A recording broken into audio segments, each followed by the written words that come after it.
Acesse nossas redes sociais, facebook.com/TV Raízes Palmares,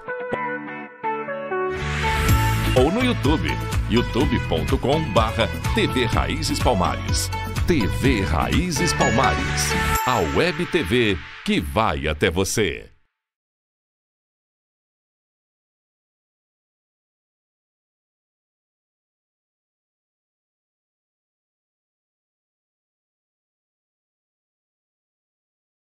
Atenção, internautas e páginas afiliadas à TV Raízes Palmares.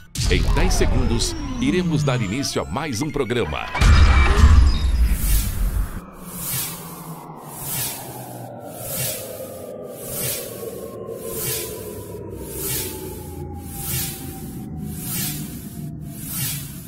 TV Raízes Palmares, a web TV que vai até você.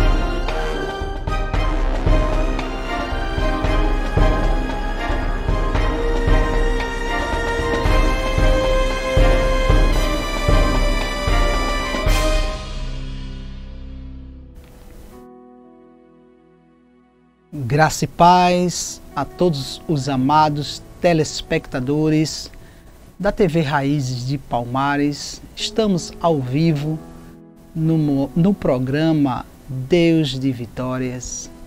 Quero agradecer vocês, telespectadores, por mais uma vez nos prestigiar. Estamos aqui pela misericórdia do Senhor Deus. Eu sou Charles Williams, sou membro da PIB, a Primeira Igreja Batista, no bairro Alvorada, na cidade de Escada. Com muita honra, que estou aqui felicitando a vocês, amados telespectadores. Obrigado mais uma vez, de todo o coração.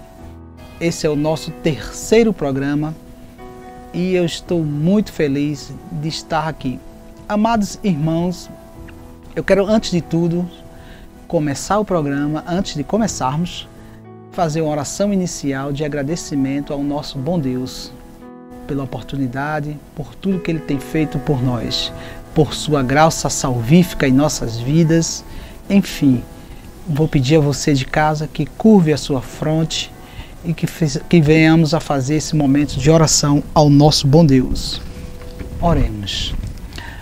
Soberano e eterno Deus, nós queremos te agradecer, Senhor, por esta oportunidade de estarmos aqui no nosso programa Deus de Vitórias, com a tua permissão, com a tua vontade soberana, com o teu poder permissivo. Ó Deus, obrigado, Senhor, por tua graça derramada sobre nós, por tua graça salvífica que nos alcançou. Abençoa a cada telespectador da TV Raízes de Palmares que está nos acompanhando. Abençoa os seus lares, Deus, em nome de Jesus. É assim que eu te oro e te agradeço por tudo de bom que o Senhor tem feito em nossas vidas e o Senhor ainda há de fazer os seus atos misericordiosos sobre nós, por puro amor que tu tens a nós, mesmo sem merecermos, Senhor. É assim que eu te oro e te agradeço, no nome que está acima de todo nome, o nome poderoso de Jesus, que vive e reina para sempre. Amém e amém. Pois é, amados telespectadores, mais um programa, mais uma noite de segunda-feira, todas as segundas-feiras, a partir das 20 horas, aqui na TV Raízes de Palmares, é o nosso encontro marcado, o nosso programa Deus de Vitórias. O nosso tema de hoje é no livro do profeta Daniel, o capítulo 5, a queda da Babilônia. Por que a Babilônia, essa cidade que hoje é apenas ruína, desperta tanto fascínio nas pessoas? Por que a Babilônia ela é tão citada nos livros, por exemplo, no livro de Apocalipse?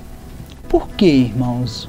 O porquê a Babilônia, de uma cidade que já está em ruínas, uma cidade que já passou, ela é tão fascinante? Ela desperta tanto o nosso interesse. O que é que o livro de Daniel nos explica? Nós vamos dar o contexto inteiro antes de chegarmos no capítulo 5 do livro do profeta Daniel, para entendermos o contexto que está aplicado no nosso texto que nós vamos ler, e daí nós vamos, versículo por versículo, tentarmos entender o que Deus tem para nós, o que Ele preparou essa noite para nós. Amém, amados? Então vamos a uma leitura deliciosa da Palavra de Deus, vamos nos deliciar por esse livro, que é um livro maravilhoso, que é a Bíblia Sagrada. Pois bem, amado, o livro do profeta Daniel, no capítulo 5, a gente tem que entender primeiro que o capítulo 1, ele trata justamente no ano 605, quando um rei chamado Nabucodonosor invade Israel e domina Israel. Ele destrói o exército de Israel e leva o povo de Israel cativo para a cidade da Babilônia. O Império Babilônico, ele dominava o mundo inteiro da época. E o rei desse Império Babilônico, de domínio global mundial da época, é chamado de Nabucodonosor. Então, era um poder permissivo de Deus, que Deus permitiu que aquele homem, o Nabucodonosor, invadisse a Israel e viesse destruir completamente a nação de Israel e levar o povo cativo para a Babilônia. Então, no versículo 1, fala justamente dos reis, os reis de Israel, os Ananias, Misael e Azarias, que eram os judeus que foram levados cativos. A Bíblia fala bastante deles, e eles depois foram rebatizados com nomes babilônicos como Sadraque, Mesaque e Abidnego, ou Abidênego, como muitos chamam. Então, no versículo 2 tem a questão da estátua de metal, que o rei tem uma visão de uma estátua de metal, e aquela visão ela é interpretada ao rei Nabucodonosor por Daniel, que ele também, assim como José, ele interpretava os sonhos através de Deus, que tinha essa revelação para esse profeta. E ele explica ao rei Nabucodonosor naquela questão que aquela estátua significava os reis. A estátua tem a cabeça de ouro, o peitoral de prata e bronze, e assim sucessivamente, até os pés de barro. E ele explicou ali ao rei Nabucodonosor que ali significava cada reino. O reino de ouro era o reino dele, do reino do Império Babilônico. Depois seria sucedido pelos medo-persas de prata, e assim sucessivamente, até chegar ao de barro, que seria o Império Romano. E naquele sonho que o rei Nabucodonosor tem, uma pedra vem e destrói todos os impérios, que seria a vinda de Cristo e o império estabelecido por Cristo. Que a Bíblia explica que Cristo é a rocha, é a pedra angular. E o versículo 3 fala de uma imagem de ouro que o rei Nabucodonosor viu na planície de Durham, e ele ali decreta que adorem aquela imagem. E nós temos aquela passagem bem conhecida da Bíblia, onde Sadraque, Mesaque e Abidnego são jogados na fornalha, e a Bíblia diz que na fornalha há um quarto elemento que é semelhante ao Filho do Altíssimo. Era o próprio Cristo que estava com esses três judeus dentro da fornalha, e eles não saem nem com cheiro de queimado, eles passearam dentro da fornalha.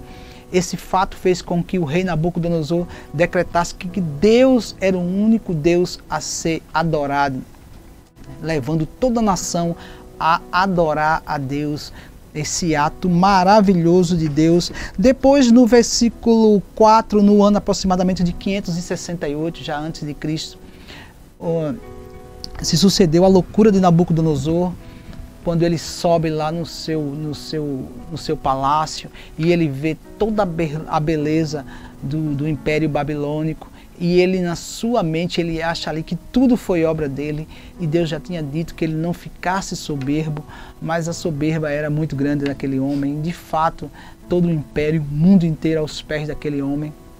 Estudiosos da Bíblia dizem que ele tinha entre 17 a 20 anos quando ele atingiu o ápice do seu poder, de um poder bélico, de um poder econômico, político. Então era muito poder. Imagina um jovem desse dominar o mundo inteiro da época. Então ele fica soberbo, Deus permite que ele fique 7 anos louco. Ele vive como um animal. Então ali a gente vê a intervenção diretamente de Deus para que aquele povo visse quem era o Deus verdadeiro. E finalmente no versículo 5, no ano 539 a.C., é aqui que nós vamos nos debruçar, é aqui que nós vamos tentarmos entender o que o livro do profeta Daniel tem revelado para nós. Então você que tem uma Bíblia em casa e quer nos acompanhar, o livro de Daniel, o capítulo 5, os versos do 1 em diante, a gente vai fazer uma leitura até aproximadamente entre o versículo 31 até a queda do Império Babilônico, esse império que dominava o mundo inteiro da época, como falamos. Vamos à leitura bíblica. Então você que tem uma Bíblia em casa e quer nos acompanhar na leitura, nos dê o prazer de nos acompanhar. O banquete do rei Belsazar e a mão misteriosa. Daniel, capítulo 5, o versículo 1 em diante. Nos acompanhe na leitura. O rei Belsazar deu um grande banquete a 1000 dos seus grandes e bebeu vinho na presença dos 1000. Belsazar, ele era neto de Nabucodonosor. Nessa época aqui, do versículo 5, esse rei Nabucodonosor, que nós falamos, já havia morrido. Ele tinha uma filha de nome Nitocris, que casou com um homem chamado Nabonildo. Nabonildo vira um general de guerra e sai na conquista e mantimento desses territórios já conquistados. E durante 10 anos, o filho desse casal é quem toma conta do poder. Portanto, Nabonildo e Nitocris têm um filho chamado Belsazar. Havendo Belsazar provado o vinho, a Bíblia diz no versículo 2, mandou trazer os utensílios de ouro e de prata que Nabucodonosor, seu pai, tinha tirado do templo que estava em Jerusalém, para que bebesse neles o rei e seus grandes e suas mulheres e concubinas. Belsazar estava tomando vinho, estava se deliciando numa festa profana, numa festa de um bacanal. Então o que esse homem faz? Ele manda trazer os utensílios de ouro. Aí a gente tem que voltar um pouquinho na história do contexto para entendermos. Israel passou por 3 invasões. O cativeiro egípcio, quando Deus de forma miraculosa manda as 10 pragas, levanta Moisés, abre o Mar Vermelho, retira aquele povo, levando de volta a terra prometida. Depois o povo volta a blasfemar contra Deus e Deus permite novamente no percurso da história que esse povo seja dominado por um povo chamado o Império Assírio. Depois o povo se arrepende, Deus faz aquele Império Assírio cair novamente, restitui Israel como nação. E aqui no percurso da história, a história continua e o povo novamente volta a dar as costas para Deus. E Deus permite que outro império domine o povo de Israel. Só que antes disso, Deus já havia predito o que ia acontecer. Pois é, irmãos, Deus sempre nos dá uma oportunidade. Veja aqui nos versículos seguintes.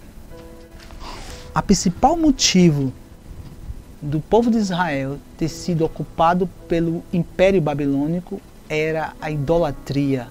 O povo estava adorando outros deuses, sendo contrário à determinação de Deus. A nação de Israel, quando Deus constituiu aquele povo como sendo seu povo, deveria impactar as outras nações para que as outras nações viessem adorar o Deus verdadeiro. Mas estava acontecendo justamente o contrário. O povo de Deus estava adorando a outros deuses, como as nações pagãs. E o pecado da idolatria, entre tantos outros pecados, foi o principal motivo que a Bíblia diz que Deus permite que outro povo entre e ocupe o povo de Israel, quer dizer, destrua os territórios de Israel, destrua os seus povos, destrua as plantações, destrua os seus gados, as suas criações. Eles são levados cativos porque era um cenário de guerra. O exército de Israel perde a batalha e são levados cativos, são levados como escravos para um trabalho escravocrata. Jeremias já tinha antevido isso. Olha o que Jeremias disse no capítulo 25, versículo 11. Toda esta terra virá a ser um deserto e espanto. Estas nações servirão o rei da Babilônia por 70 anos.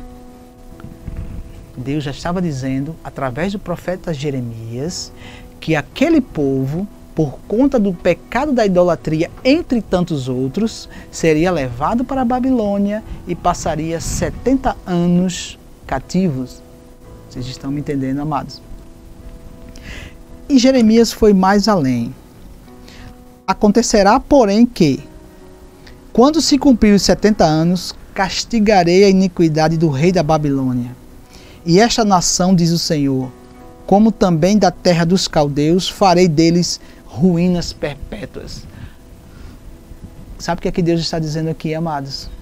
Em Jeremias, capítulo 25, versículo 12, que Deus está punindo o seu povo pela questão da idolatria. Vai permitir que aquele povo passe 70 anos cativo no Império Babilônico e depois vai derrubar o Império Babilônico por aquele povo ser um povo rebelde. Ele usa um povo para punir o povo dele e depois pune aquele povo que são rebeldes. Esse é um Deus soberano sobre todas as nações, soberano sobre todas as coisas. E a Bíblia faz muitas revelações sobre Deus como Deus dos exércitos. Esse é o Deus todo-poderoso que domina sobre todas as nações. Que Deus poderoso. Deus está acima de império, de nações, de homens. É isso que a Bíblia nos mostra aqui. Mas Jeremias já tinha antevido o que iria acontecer a Israel muito antes de acontecer.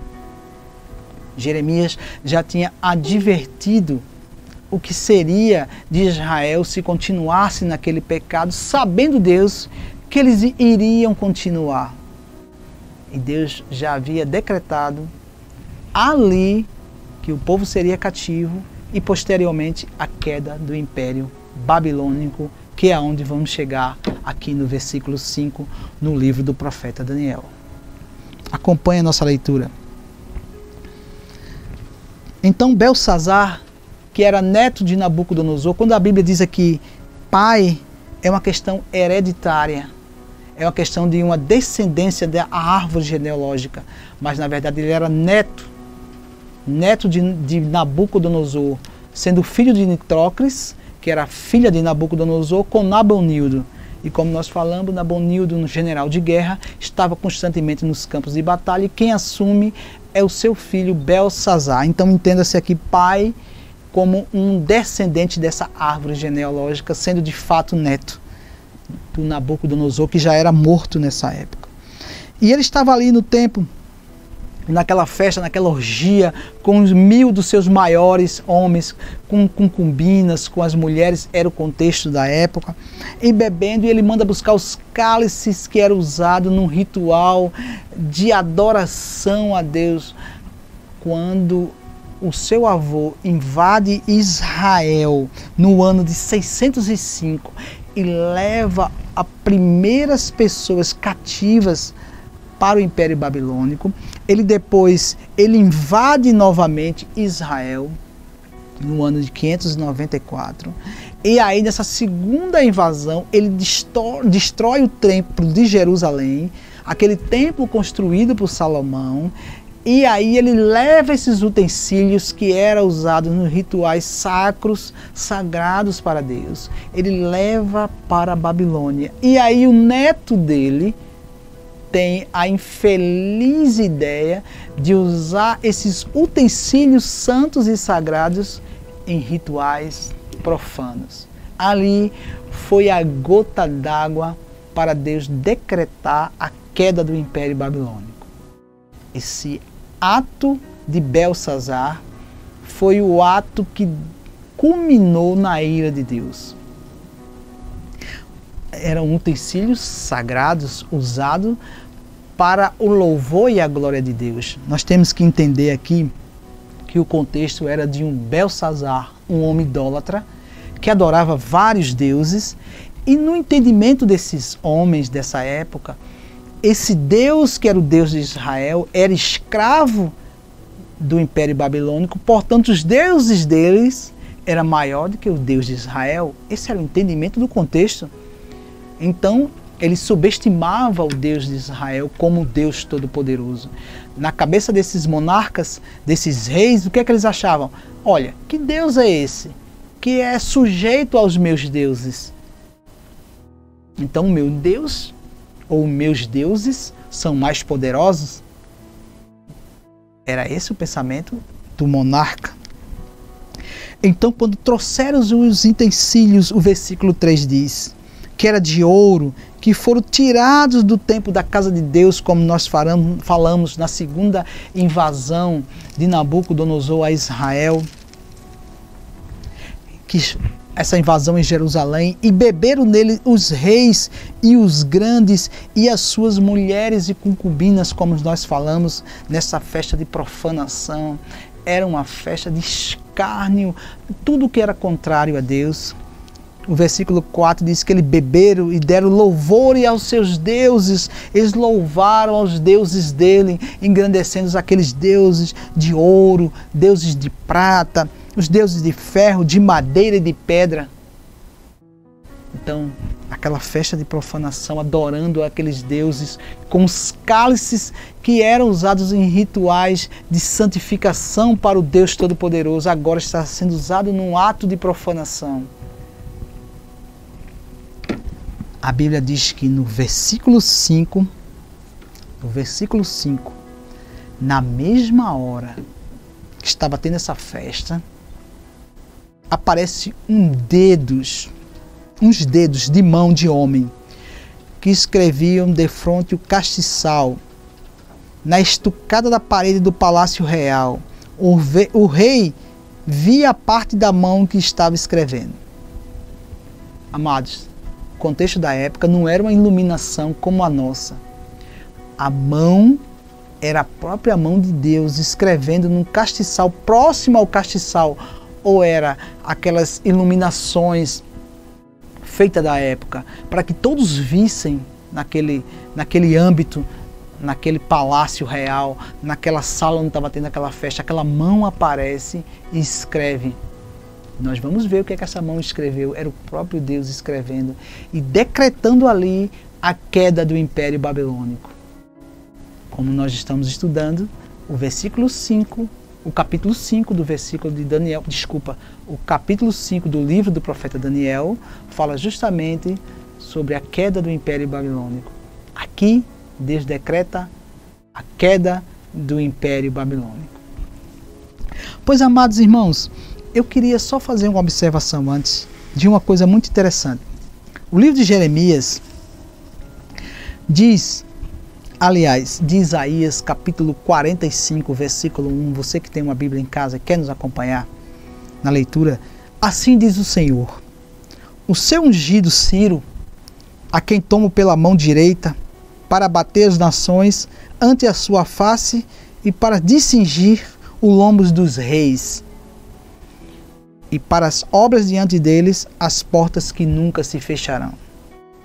Isaías 45, 11 está dizendo que um homem chamado Ciro, um homem de nome Ciro, a quem ele toma pela mão direita, e sempre que a Bíblia faz referência à direita, é uma situação de poder. Por exemplo, Cristo, ele quando ressuscitou está à direita de Deus Pai. Ele está sentado à direita de Deus Pai. Ele detém todo o poder, no caso de Cristo. Aqui esse homem, Ciro, que é tomado pela mão direita, está dizendo que Deus está dando a este homem, Ciro, poder aqui na terra, no caso. Não comparado ao poder de Cristo, evidentemente. Só estou fazendo uma analogia de quando a Bíblia faz referência a sentar do lado direito, tomar pela mão direita. Ela está fazendo uma referência ao poder. E ele diz que esse homem, Ciro, vai abater as nações ante a sua face e cingir o lombo dos reis. Ele vai tirar aquele cedro da mão do rei, ele vai tirar a vestes real da roupa do rei. Em suma, ele vai abater os reis dessas nações. Ciro, preste bem atenção nesse nome, Ciro. Ainda no livro de Isaías, Isaías faz uma profecia também, antes de Ciro nascer, 150 anos. Amados, essa profecia que eu vou ler aqui, aliás, essa profecia que eu li aqui, foi 150 anos antes de Ciro nascer. E Ciro, como nós vamos ver na história, vai ser o grande libertador do povo de Israel. 150 anos antes de Ciro nascer, Isaías já falava deste homem. Deus diz o nome dele, Deus vai além. Deus diz a estratégia militar que Ciro usaria para a queda do Império Babilônico. Não é maravilhoso? Deus, quando vê Belsazar usando naquela festa profana os cálices da santificação, usado em rituais de santificação para o louvor da glória de Deus, sendo usado em atos profanos, Deus decreta ali a queda do Império Babilônico. Aí Deus diz, através do profeta Isaías, como nós lemos aqui, que Ciro será o grande libertador, que ele vai abater os reis da terra através de Ciro. Mas só que essa profecia foi feita 150 anos antes dele nascer. Não é maravilhoso? Críticos da Bíblia dizem que essa profecia e as profecias do livro de Daniel são tão perfeitas que foram escritas depois dos acontecimentos. Tamanha é a precisão das profecias do livro de Daniel. E no livro de Apocalipse, quando João escreveu na ilha de Patmos, quando João foi sentenciado a um trabalho escravocrata, aproximadamente no final do primeiro século, no ano 100 depois de Cristo, quase no final ali do ano 100, João usa muita simbologia do livro de Daniel. Nós vamos ver no fechamento desse estudo uma passagem de Apocalipse onde descreve totalmente essa passagem do capítulo 5 do livro de Daniel. A queda do Império Babilônico, decretada pelo próprio Deus. E como nós vemos no texto, a própria mão de Deus escreve na parede, perto do candelabro, daquela iluminação da época. Existia vários candelabros. Geralmente eram candelabros de ouro, eram os castiçais de ouro, porque estava numa sala real. Era uma festa para os 1000 maiores homens do rei, com as suas mulheres, com as suas concubinas. Eles estavam se embriagando com muito vinho, muita fartura de comida, adorando os seus deuses, celebrando o Império Babilônico que dominava o mundo em questões econômicas, políticas, sociais. Era o Império Babilônico. Mas Deus decreta nessa noite a queda do Império Babilônico. E nós vamos ver mais na frente. São exatamente 20 horas e 30 minutos. Nós vamos para um rápido intervalo comercial. Mas eu peço a você que não saia daí. Continue nos acompanhando, que nós vamos dar continuidade a esse estudo maravilhoso da queda do Império Babilônico. Por que a Babilônia fascina tanto, se ela é apenas uma cidade em ruínas hoje? Não saia daí. Fique aí, nos acompanhe. Nós vamos e voltamos rapidamente Em nome de Jesus. Amém. Vamos lá.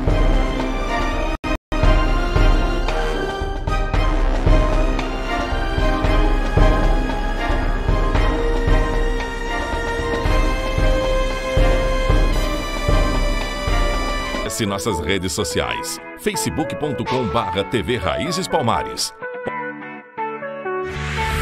ou no YouTube, youtube.com/TV Raízes Palmares. TV Raízes Palmares, a web TV que vai até você.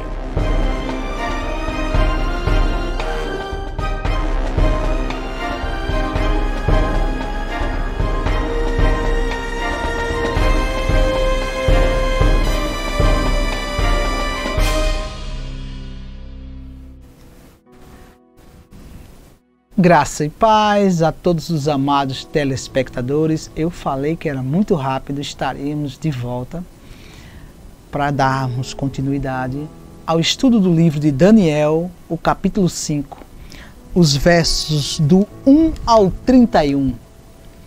Pois é, amados, nós estamos falando justamente da queda do Império Babilônico decretado pelo próprio Deus. Nós vimos no capítulo 1, no ano aproximadamente 605, a invasão do Império Babilônico por permissão de Deus, porque o povo estava em pecado, principalmente o pecado da idolatria, permite que o Império Caldeu, de um jovem caldeu chamado Nabucodonosor, que dominava o mundo inteiro da época, ele invade Israel no ano 605 e leva aquele povo cativo.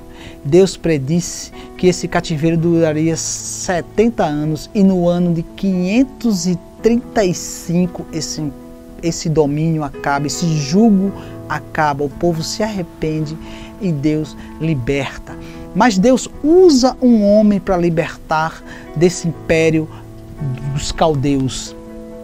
Nabucodonosor, que tinha feito a invasão, já era morto. A sua filha, Nitocris, casa com o homem Nabonildo, tem um filho chamado Belsazar, e esse filho é quem está tomando conta do reino da época. E numa festa, ele usa os utensílios sagrados usados em rituais para louvor a Deus, num ato de profanação, numa festa onde estava tendo muitas orgias e muitas bebidas, as pessoas embriagadas. E a Bíblia nos relata que Deus escreve com seu próprio dedo perto de um castiçal, que era a iluminação da época. Com seu próprio dedo ele escreve. Mas o que Deus escreveu? O que Deus escreveu nessa parede? O que se sucedeu após Deus escrever isso? Aonde entra o profeta Daniel? Por que a Babilônia é tão fascinante? O que decretou Deus essa queda da Babilônia? O que aconteceu? O profeta Isaías disse que Deus levantaria um homem que chamou de ser ungido, chamado Ciro. Só que essa profecia de Isaías foi feita 150 anos antes de Ciro nascer. E antes de a gente continuar o nosso estudo, como vocês sabem, ou se não sabia, vai ficar sabendo agora, eu sou membro da PIB, a Primeira Igreja Batista do Alvorada, na cidade de Escada. Eu queria, antes de dar continuidade ao nosso estudo, mostrar o nosso trabalho da Junta de Missões Mundiais Batistas. Nós temos um trabalho maravilhoso, inclusive nós temos um trabalho na Cracolândia, onde as igrejas batistas de São Paulo alugaram um ponto e ali eles fizeram uma igreja. E ali eles recebem aqueles drogados, tem banheiros para eles tomarem banho, fazer a higiene pessoal, eles têm refeitório para fazer alimentação e eles também escutam a palavra. E muitos conseguiram sair dessa dependência química. Inclusive foi essa reportagem feita numa grande rede de televisão, foi na mídia bastante vinculada essa ação social dos batistas. Eu faço parte da Igreja Batista dessa cidade da Escada, do bairro Alvorada. A gente chama de PIB, Primeira Igreja Batista. Bairro Alvorada, cidade de Escada. Ela é uma igreja presidida aí pelo pastor Sérgio Marinho, que é o pastor da nossa igreja, que está nos acompanhando. Que Deus abençoe o senhor, pastor Sérgio Marinho, a irmã Ruth Marinho e a sua filha, que é a Rebeca Marinho, estão nos acompanhando aí, em nome de Jesus. Que Deus abençoe vocês. A Junta de Missões também faz parte aí, a Lucélia Maria, que tem o seu esposo Thomas, e tem também a Patrícia Tita, que também está nos acompanhando. Todas essas pessoas aqui junto comigo fazemos parte da Junta de Missões Batistas. Eu queria passar um vídeo rápido para mostrar a vocês o nosso trabalho. Em nome de Jesus. Em 1907, o grande Eu Sou colocou nas mãos dos batistas brasileiros um grande desafio: anunciar a sua palavra aos 5 continentes. Nascia assim a Junta de Missões Estrangeiras. Hoje, o nosso nome está menor, somos Missões Mundiais, mas as conquistas crescem a cada dia. Estamos presentes em 77 países dos 5 continentes. 1.800 missionários cumprem o chamado de apresentar o grande Eu Sou às nações. 26% da nossa força missionária estão em áreas de perseguição religiosa. Plantamos 119 novas igrejas entre os anos de 2016 e 2017. No mesmo período, realizamos mais de 4.000 batismos. Em 10 anos do projeto Bíblias para os Povos, distribuímos 720.000 exemplares da Palavra de Deus. Temos mais de 600 unidades do PEP, Programa Socioeducativo, em 29 países. Marcamos presença em 11 países através do Programa Radical. Mais de 30.000 pessoas foram atendidas pelo Programa de Nutrição Pão Nosso em 2017. Estes resultados representam mais do que números. Eles refletem vidas que foram alcançadas pelo grande Eu Sou e hoje seguem espalhando o amor de Cristo pelo mundo. Assim como você, hoje elas também são esperança às nações.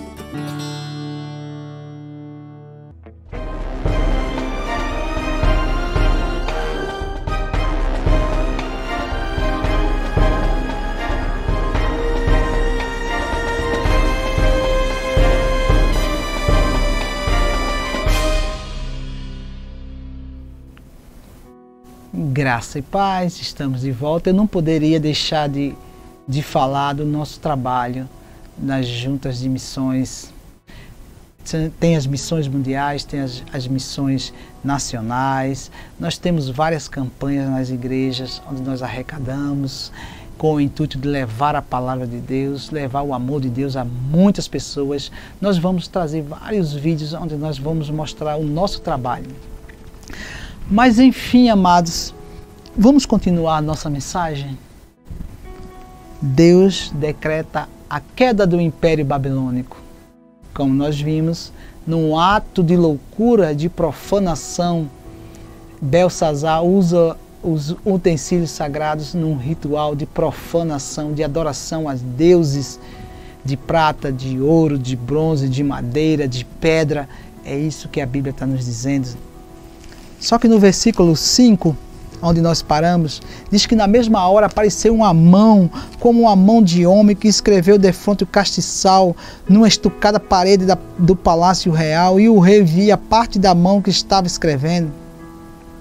Então mudou o semblante do rei, e seus pensamentos turbaram, e seus lombos se relaxaram, e os seus joelhos bateram um no outro. Aquele homem com aquela altivez, os ombros recaem, ele fica abatido, os joelhos batem um no outro, ele começa a estremecer quando vê aquela mão escrevendo lá. Aquele rei tão imponente, tão cheio de orgulho. Aí o rei ordenou com força que se introduzissem os astrólogos, que se introduzissem os adivinhadores caldeus, os caldeus eram o povo do Império Babilônico. E falou o rei aos seus sábios da Babilônia: qualquer um que lê a escritura e me declarar a interpretação será vestido de púrpura, trará uma cadeia de ouro no pescoço, uma cadeia de ouro, vai ser derramado de ouro no pescoço, e será no reino o terceiro dominador. Ele será o terceiro maior no reino aqui, se interpretar o que é que essa mão escreveu aí. E o versículo 8 diz o seguinte: entraram todos aqueles sábios do rei, mas não puderam ler a escritura, nem fazer saber o rei a sua interpretação. Aqueles astrólogos, aqueles aqueles adivinhadores não souberam. É claro que não sabia. Essa é uma revelação apenas de Deus para quem Deus quis. No caso, Daniel. Mas aí o rei Beltsazar se perturbou muito porque ninguém sabia interpretar. Ele mudou nele o seu semblante e os seus grandes estavam sobressaltados, estavam todos assustados, todos ali com aquela situação inusitada, uma mão que chega numa parede, escreve as palavras e ninguém sabe interpretar. O rei estava temendo, mas o versículo 10 diz que a rainha, por causa das palavras dos reis e seus grandes, entrou na casa do banquete e falou à rainha e disse: ó rei que vive eternamente, não turbe os teus pensamentos, não se mude o teu semblante. A rainha que era a mãe dele, Nitocris, a mulher de Nabonildo, vocês lembram que nós falamos. Ela entra, faz a saudação, ó rei que vive eternamente. Primeiro, ela entra no banquete, ela tem que ter a permissão, ela pede para estar na presença do rei, mesmo sendo filho, era o contexto da época. A Bíblia diz que ela entrou na casa do banquete e falou ao rei: ó rei que vive eternamente. Era a saudação. Não fica preocupado, não muda o teu semblante, não fica triste. Em versículo 11 diz que há no teu reino um homem que tem o espírito dos deuses santos. E nos dias do teu pai, que é avô no caso, que era Nabucodonosor, se achou luz, inteligência e sabedoria como dos deuses. E teu pai, que era avô no caso, nós entendemos isso, Nabucodonosor, ó rei, constituiu de chefe dos magos, dos astrólogos e dos caldeus e dos adivinhadores. Na época do avô dele, Daniel foi colocado como ministro. E agora, no governo de Beltsazar, ele também continua sendo ministro. Porquanto se achou Daniel um espírito de excelente ciência e entendimento e interpretação de sonho, explicando enigmas e solvendo dúvidas, ao qual o rei expõe o nome de Beltsazar. Chama-se, pois, agora Daniel e ele interpretará. Ele tem um nome caldeu, mas o nome dele de batismo como judeu é Daniel. Beltsazar. Não é Beltsazar. Beltsazar, como nós vemos aqui, é o neto do rei.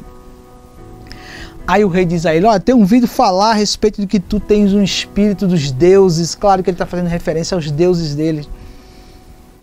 E que diz que tu tens um entendimento e que tens sabedoria que se acha em ti. Aí ele diz: aqui estão os meus astrólogos, meus sábios, e ninguém consegue interpretar. Eu, porém, tenho dito que tu podes dar interpretação e saber o que está escrito. Então respondeu Daniel, aquele homem, cheio de soberba. Lembrando que Daniel era um homem temente a Deus. Ele diz assim: as tuas dádivas fiquem contigo, e os teus presentes ouro. Todavia, lerei o rei as escrituras que lhe farei saber a interpretação. Daniel está dizendo: olha, eu não quero teu ouro, eu não quero tua prata, tudo que tu prometeste a quem interpretar. Fica com ele. O rei, o Deus, ele está dizendo, que é o Deus verdadeiro, não os deuses que aquele rei estava adorando. Deu a Nabucodonosor, teu pai, que no caso nós sabemos que é avô, a grandeza e a glória e a magnificência. Nós lembramos que quando o avô dele ficou soberbo, Deus deixou ele 7 anos louco. Aquilo era para que o rei se convertesse e decretasse que todo o povo também se convertesse. É por isso que quando não houve a conversão do povo, Deus pune o Império Babilônico. E aqui chegou a hora da punição. A queda do Império Babilônico nós vamos ver aqui agora. E por causa da grandeza, esse é Daniel interpretando para o rei, tá? Para o Beltsazar.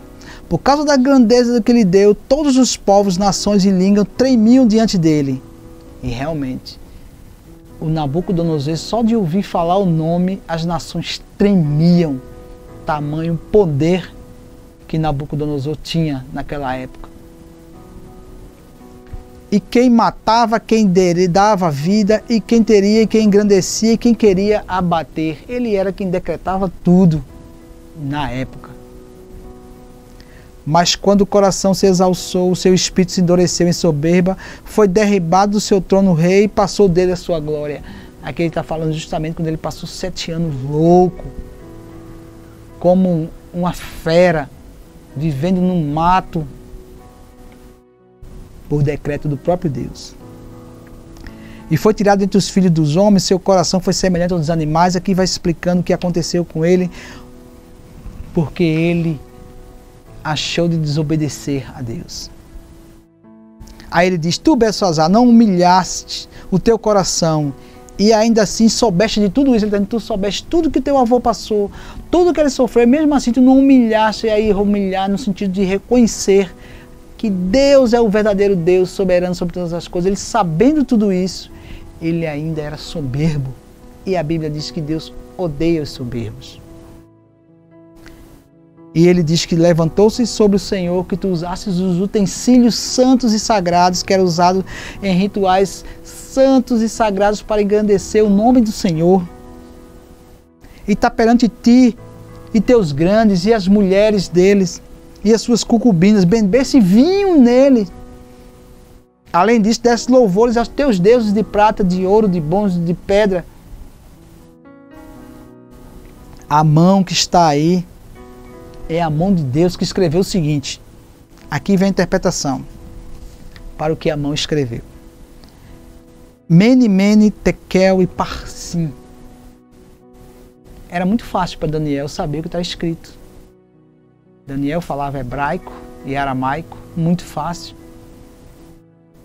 A língua que Daniel falava estava escrito, mas interpretar o significado, eis a questão. Só um servo do Senhor, iluminado pelo próprio Deus, para entender. E Daniel interpreta para o rei. Aqui tem 3 pesos e medidas que é usado. Mene, mene, tekel e parsim. Essa é a interpretação de Daniel, o rei. Deus, mene, contou Deus o teu reino e acabou. Algumas traduções dizem que deu cabo. Ele determinou o fim. Mene, contou os teus dias e decretou o fim. Tekel, foste pesado na balança e foste achado em falta. A balança de Deus é justa. Então ele pesa o rei e o rei foi achado em falta. E Pérez, ou Parsim, aqui Daniel usou o plural, que é divisão, Parsim.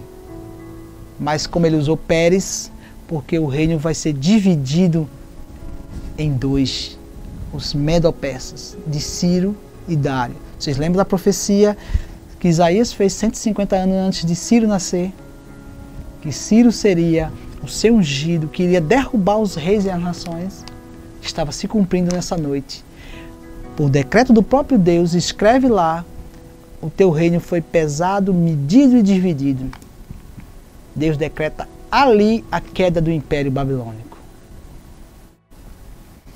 E continuando a interpretação de Daniel, porque Pérez foi dividido o teu reino e deu-se aos medo-persas. O Medos era de Dário e os persas de Ciro. Era tio e sobrinho, uniram os 2 reinos e fortaleceram. Os estudiosos da Bíblia dizem que ele cercou toda a cidade, sitiaram a cidade da Babilônia. Só que era intransponível passar aquelas barreiras com exércitos fortemente armados, com aquelas muralhas altíssimas. E achados arqueológicos dizem que ela tinha de 15 até 20 metros de comprimento, passava-se carroças em cima que não tocavam uma na outra. Um exército fortemente armado e pronto para a guerra. Criou um soberbo, sabia que aquele exército estava acampado ali e ele achou que nunca seria invadido. Mas aí tem outra coisa extraordinária aqui na Bíblia. olha o que é que Deus diz em Isaías 44, capítulo 27 e 28. Isaías 44, capítulo 27 ao 28, diz o seguinte: Que digo às profundezas das águas, seca-te os rios, e eu secarei os teus rios. Que digo a Ciro, ele é meu pastor e cumprirá tudo que me apraz. Que digo também a Jerusalém, será edificada e o templo será fundado. Sabe o que Deus está dizendo aqui, meus amados irmãos? Que digo a profundeza dos rios, seca-te as águas. Deus estava dizendo a estratégia militar que Ciro ia usar para entrar na Babilônia. 150 anos antes de Ciro nascer, Deus já tinha dito que Ciro seria o libertador do seu povo. Então o povo foi para o Império Babilônico, sabendo que iria passar 70 anos. Por que eles foram? Porque estavam adorando outros deuses. Que depois de 70 anos, Ciro iria libertar aquele povo. E a estratégia militar que Ciro iria usar, secando-se as águas. A Babilônia era cercada por 2 rios, os rios Tigres e Eufrates. Essa região é chamada de Mesopotâmia. Meso é meio e potamis, água. Portanto, significa terra ou meio entre águas, ou a tradução para o português é terra entre águas. Porque essa terra da Mesopotâmia ela é dividida pelos rios Tigres e Eufrates, onde é hoje parte de Bagdá, essa região. É o mesmo local, pasme, aonde Nimrod, o neto de Noé, criou uma sociedade e ali ele quis fazer uma edificação que é chamada um zigurat pelos estudiosos da Bíblia, ou que nós sabemos que era uma torre para atingir o cume do céu, um ponto bem alto. Segundo alguns estudiosos e PhDs em Bíblia, eles fazem conjecturas, lógico, mas como a terra tinha sido destruída pelo dilúvio, era para chegar num ponto bem alto onde as águas não alcançassem. E aquela civilização seria salva de possíveis novas enchentes. Mas só que Deus tinha dito que não iria mais destruir a humanidade com água. E aquele Nimrod, que é o primeiro homem poderoso da Bíblia, neto de Noé, pós-dilúvio, descendente de Cã, um filho de Noé, que são chamados os cananeus, entre outros povos. Esse descendente de Noé, a Bíblia diz que ele estava diante de Deus, mas é diante numa situação de estar presente, era diante no sentido de opositor a Deus. E ele faz justamente o contrário, quando Deus diz, olha, povoai toda a terra, ele diz, olha, vamos se ajuntar aqui, vamos fazer uma sociedade aqui, vamos criar uma torre que chega até o céu. Mas Deus confunde aquela língua deles e eles não conseguem mais terminar aquela torre. A língua é confundida onde há vários idiomas. E ali aquela torre para, aquela construção. E aquele lugar é chamado de Babel, na língua original aramaico, é chamado de confusão. E desse mesmo local, a Babilônia surge. Babel e Babilônia têm o mesmo significado, só muda a língua, que agora ela é caldeu. É na mesma região, então é todo o sistema de oposição a Deus. Quando fala Babilônia, a gente não fala mais da cidade de ruínas.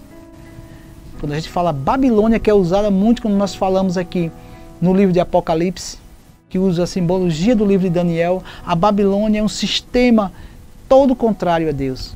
Não a cidade em si, que a cidade ruiu como promessa de Deus. Deus disse, eu vou deixar essa cidade em ruínas. Eu vou destruir essa cidade. Eu farei delas ruínas perpétuas, a terra dos caldeus. Jeremias 25:12, como nós lemos. Deus não é homem para que minta. O que ele diz, ele cumpre. E até hoje tem achados arqueológicos, não sobrou pedra sobre pedra, ela está em ruínas, num lugar desértico, sem vida nenhuma. Só os escombros do que foi o grande império babilônico. A noite da queda foi essa aqui. Claro que outro império veio dominar aqui. Mas Belsazar, o grande Belsazar, cai nessa noite. Vamos continuar? Daniel, quando faz essa interpretação, Mene, Mene, Tekel, Parsim, teu reino foi pesado, medido e dividido, achou falta em ti. Os estudiosos da Bíblia dizem que quando ele fez essa interpretação, Ciro tinha desviado o curso do rio Eufrates, que como nós vimos são terra entre os rios, a Mesopotâmia. E o rio Eufrates cortava justamente essa cidade da Babilônia. Ele seca o curso do rio. E nós sabemos que tem uma obra aqui de alargamento, um período aqui na cidade dos Palmares. Do rio, foram tempos, máquinas puxando aqui aquela terra para fazer o alargamento do rio, para evitar possíveis enchentes. Imagina fazer isso no braço. Quanto tempo não passaram para desviar o curso desse rio? Quando eles desviam o curso do rio para outro local, a água seca, eles entram por aquelas muralhas, aqueles portões de ferro que guardavam aquela cidade, com água bem rasinha. E eles estavam dormindo, o exército. Não teve nem luta. Você vai ver aqui nos versículos seguintes.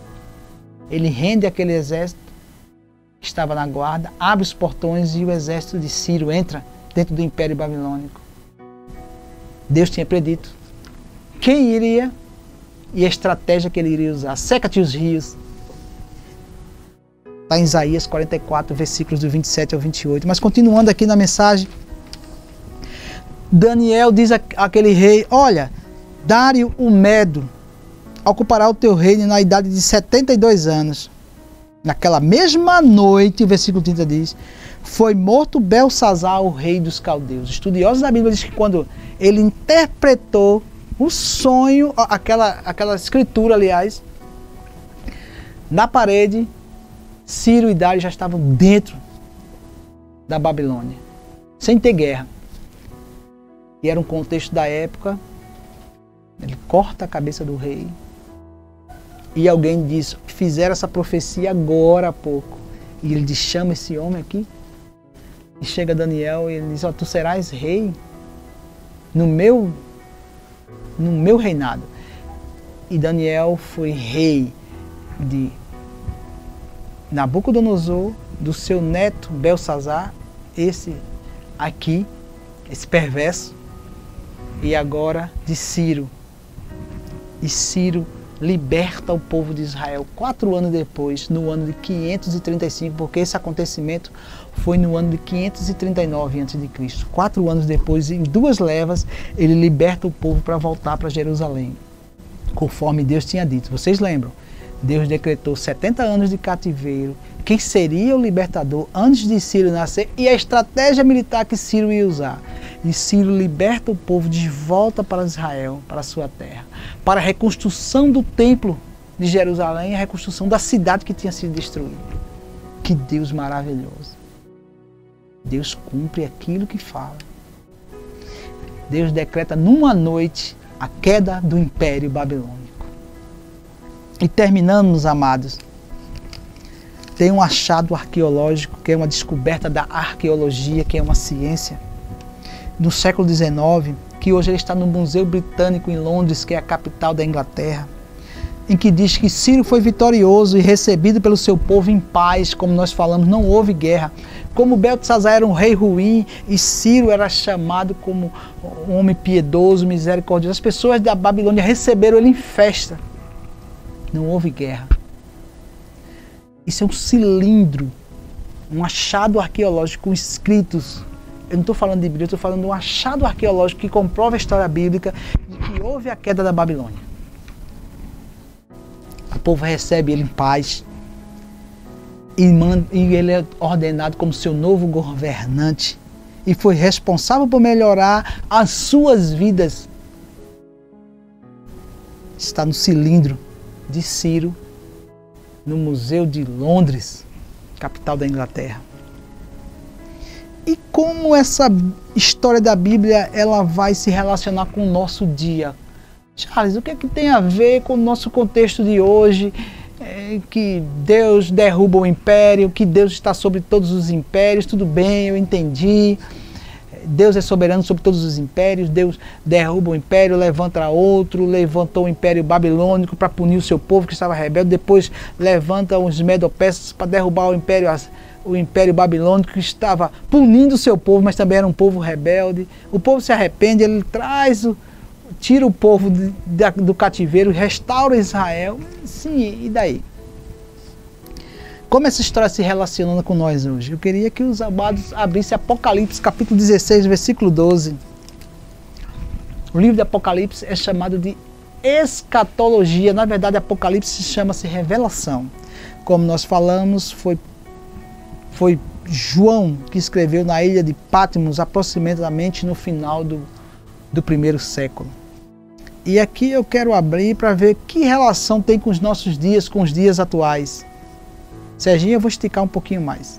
2 minutinhos. Eu vou abrir aqui o livro de Apocalipse para ver aqui. Apocalipse, capítulo 16, versículo 12. Só essa leitura para a gente encerrar. 16, 12, que diz o seguinte: E o sexto anjo ainda derramou a sua taça sobre o grande rio Eufrates, e a água secou-se, para que se preparasse o caminho dos reis do Oriente. Quer dizer, no ano de 535 a.C., Daniel escreve. Aí agora vem 2555 anos depois, nós estamos lendo essa passagem aqui, no ano 100 depois de Cristo, João escreve um livro de acontecimentos paralelos. Que paralelo nós podemos fazer com aquela passagem de Daniel para aplicarmos no nosso contexto de hoje? Toda a Bíblia, ela é cristocêntrica, ela é centrada em Cristo. Ciro era uma espécie de Cristo, um libertador do seu povo. E quem são esses seca-te os rios que a Bíblia está falando aqui? Olha, e o rio Eufrates, e a sua água secou. Nós sabemos que foi a estratégia usada por Ciro para secar os rios. Aqui seria quando tudo estiver preparado para a volta de Cristo, todo o sistema político, econômico e social e a perseguição que vai ter aos cristãos de verdade, de fato, que está em Mateus 24. Vai chegar a hora que Cristo vem buscar o seu povo. Quando o sistema convergir, o sistema econômico, político e social, é a mesma conjectura que nós fazemos aqui. Então o rio Eufrates tem esse significado.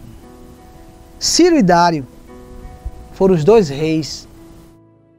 Eles vieram da parte do sol, das regiões do sol, porque assim era chamado os Medo-Persas. Aqui a analogia a gente pode fazer para Cristo. Quando vier os reis do Oriente, Cristo e seus anjos,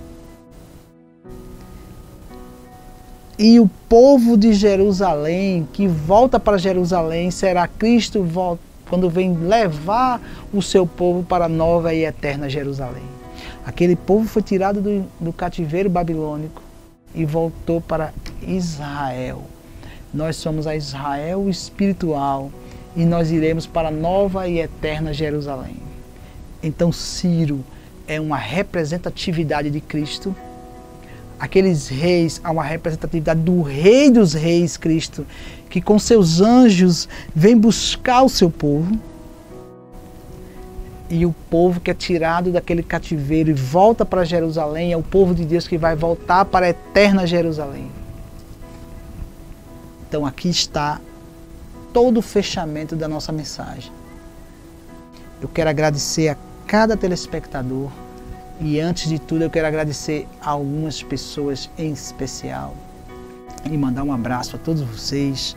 Quero mandar um abraço a meus pais na cidade de Escada, Santos e Infância, a meu irmão Kleber, a sua esposa Maria, o seu filho, o meu amado Cauã, né? Ele tem 1 ano de idade, é uma criança amorosa e maravilhosa. A minha esposa Maria do Carmo Feitosa, que está me assistindo aí na cidade de Escada com a sua mãe, a minha sogra Vandecira Feitosa. Um abraço para vocês. Um abraço a todos os membros da PIB, a Primeira Igreja Batista da Alvorada de Escada, em especial ao pessoal da Junta de Missões Mundiais. A Junta de Missões Batista, que eu quero dizer. Missões Mundiais é a campanha que nós estamos. Eu sempre troco. A Junta de Missões Batistas, ao pastor Sérgio Marinho, a sua esposa Ruth Marinho, a sua filha Rebeca Marinho, a Lucélia Maria, o Thomas, a Tita, a minha amada irmã em Cristo, Patrícia, e eu também fazendo parte, a todos vocês aí da Seara Alimentos, ao Ivo e a equipe de vendas, ao meu amigo Gilberto Lins e a sua esposa Priscila Lins, ao meu amigo aqui Serginho Raízes, a todos os apresentadores da TV Raízes que estão nos prestigiando, nos acompanhando. Eu agradeço a todos vocês telespectadores, são muitas pessoas, né? A gente não tem como falar de todos, mas ao Eudes, né? Ao Eudes, que é meu irmão aí, que está aí na cidade de Escada. Deus abençoe você, Eudes, em nome de Jesus. São todas pessoas que a gente acaba esquecendo um ou outro, mas vai nos perdoando. Deus abençoe a cada um, Deus o sabe de vocês. Obrigado pela audiência, obrigado pelo prestígio e obrigado pela força que vocês têm dado para que esse programa continue no ar. Obrigado a Seara Alimentos pelo patrocínio do programa. Obrigado a todos vocês que têm feito esse programa acontecer, têm acreditado em nós, nosso projeto. Eu só quero agradecer a Deus nesse final, fazendo uma oração de encerramento. E sem Ele nada seria possível, o dom da vida, a sua misericórdia, o seu amor, a sua graça salvífica. Lembrando que graça é o favor imerecido, né? Nós só estamos aqui por conta da sua graça. Eu quero fazer a oração final e eu vou dizer aqui ao Serginho, já tinha dado a ideia ao Serginho de colocar uma enquete aqui para o próximo programa. Pode ser feito, Serginho? Uma enquete, a gente pode colocar aí 3 temas para você voltar e escolher qual será o tema do nosso próximo programa. Eu pensei nas parábolas de Cristo, a gente vai colocar no site. Se você quer saber sobre as parábolas de Cristo, entender por que Cristo falava tantas vezes por parábolas, qual o significado das parábolas de Cristo, e nós podemos até ver 1 ou 2 das parábolas mais famosas de Cristo nessas passagens. Se vocês querem que a gente fale sobre evolução versus criação, né, quem tem razão, os evolucionistas ou os criacionistas, nos que creem do ato criacionista de Deus que criou todas as coisas, baseado no nosso livro de regra de fé e prática, ou da versão darwinista de Charles Darwin, que o homem e a origem das espécies veio de uma grande explosão, o Big Bang. Se você quiser que a gente vá para aí no campo da ciência, a gente traga esse debate e para a gente ver dos 2 postulados quem tem mais razão. Lembrando que ninguém vai provar ou não a existência de Deus, mas a gente vai mostrar por que nós temos fé, porque nós temos o embasamento da nossa fé. Ou você quer as 2, eu vou dar 3 opções. Seria as parábolas de Cristo, evolução versus criação, ou você quer que a gente fale sobre o livro do Apocalipse. A gente dá uma estudada sobre o livro do Apocalipse. Superficialmente é um livro muito complexo, a gente vai só entender alguns contextos, quem escreveu, para quem escreveu, como escreveu. A gente só aí, a gente não vai se aprofundar, porque as questões da escatologia é muito complexa, né? Tem várias visões e interpretações, a gente vai só dar uma introdução ali, e é um assunto muito extenso. Então eu vou deixar essa enquete aqui para você votar. Você prefere Apocalipse, uma introdução da escatologia, acontecimentos futuros vindouros? Você quer as parábolas de Cristo, ou você prefere evolução versus criação? Eu vou deixar aqui no site e aí o mais votado a gente na sexta-feira encerra, e o mais votado na segunda-feira a gente apresenta aqui no programa. Vamos às orações finais e agradeço a vocês mais uma vez, telespectadores, pela audiência. Oremos. Soberano e eterno Deus, eu quero te agradecer, Senhor, por esta oportunidade. Tu sabes, Senhor, das minhas limitações. A glória é tua, o poder é teu, a obra tu fazes como queres, Senhor.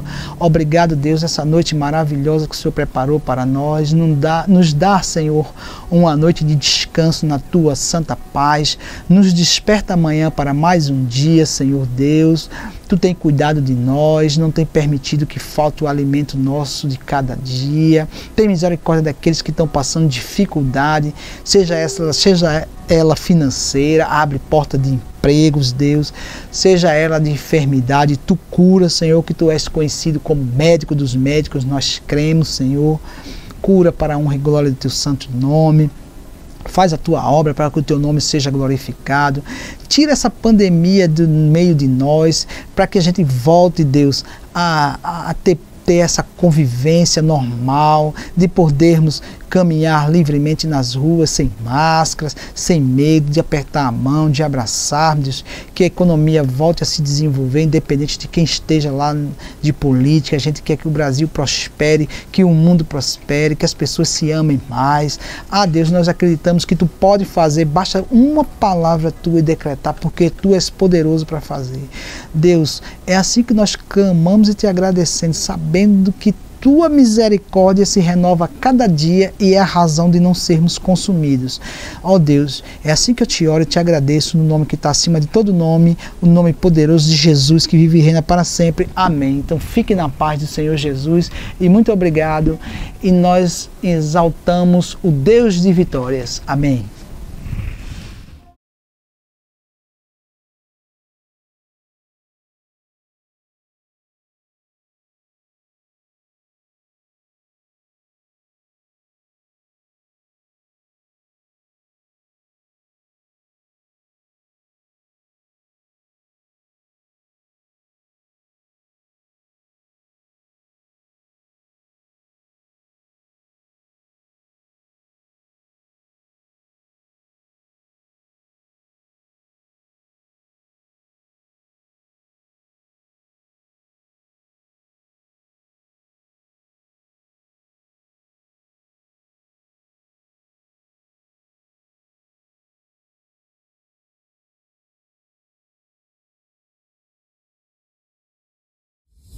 Acesse nossas redes sociais, facebook.com/TV Raízes Palmares,